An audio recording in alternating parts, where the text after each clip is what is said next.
प्रिय बच्चों, इससे पूर्व के वीडियो में मैंने आपको रीतिकालीन कवि देव के जीवन का परिचय दिया था। उनकी रचनाओं की हमने चर्चा की थी। आज हम क्षितिज पाठ्य पुस्तक में उनकी लिखी हुई जो कविताएं हैं उसके ऊपर विचार करेंगे। तो इसमें कवित्त और सवैया ये दो माध्यम हैं जिसके माध्यम से कवि ने अपनी बातें कही हैं। पहला कवित्त जो है वो सवैया है जिसके बारे में चर्चा करते हैं हम। और पहला सवैया जो है वो कृष्ण के सौंदर्य से संबंधित है। देव यद्यपि रीतिकालीन कवि थे किंतु भक्ति तो मनुष्य के खून में होती है और देव भी भक्ति भाव से अछूते नहीं थे। देव कवि को अपने राजा के वर्णन, आश्रयदाता के वर्णन के साथ साथ जब भी उन्होंने कृष्ण का वर्णन किया तो उनके कृष्ण साधारण ग्वाल बाल से प्रतीत नहीं होते हैं। उनके कृष्ण सामंती प्रथा के कृष्ण हैं जिन्होंने आभूषण धारण किया हुआ है। उनके कृष्ण विभिन्न स्वर्णाभूषणों से अलंकृत हैं, लेकिन फिर भी वो उनके देव हैं, उनके ईश्वर हैं। और उनके बारे में जब वो चर्चा करते हैं तो उनकी भक्ति और उनके काव्य का सौंदर्य एक साथ घुल मिल करके एक सुंदर चित्र प्रस्तुत करता है। पहला सवैया हम देखते हैं। पायन नूपुर मंजू बजय कटि किंकिणिकै धुन की मधुराई। आपने देखा होगा छोटे बच्चों के पैर में घुंघरू बांध दिए जाते हैं ताकि जब वो चले तो उससे आवाज़ हो। और ऐसा ही देव के कृष्ण जो हैं उनके पाँव में जो नूपुर, जो एंकलेट जिसको कहते हैं, जो स्त्रियां पहनती हैं, हमारे यहाँ जिसे पायल भी कहते हैं, ऐसा ही जो है वो उसकी चर्चा कर रहे हैं कि कृष्ण के पैरों में जो ऐसा जो आभूषण है उसमें जो नूपुर है, घुंघरू है, वो मंजू सुंदर आवाज़ उसकी निकल रही है।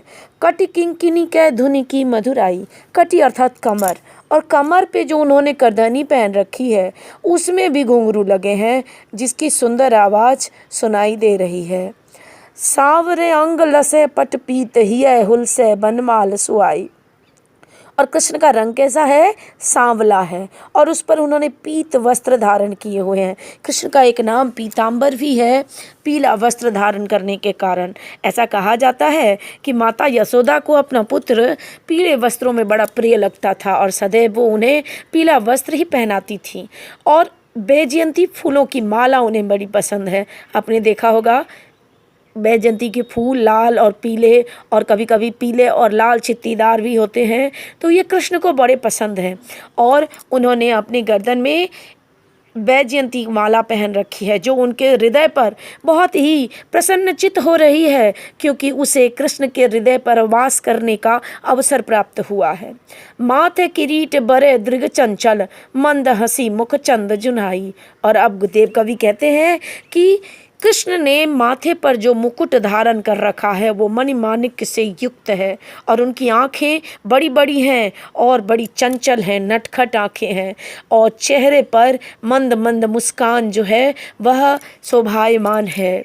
जय जग मंदिर दीपक सुंदर श्री ब्रज दूल्हा देव सहाय। और अब कृष्ण कहते हैं कि संसार रूपी मंदिर में कृष्ण नाम रूपी जो दीपक है वो जल रहा है।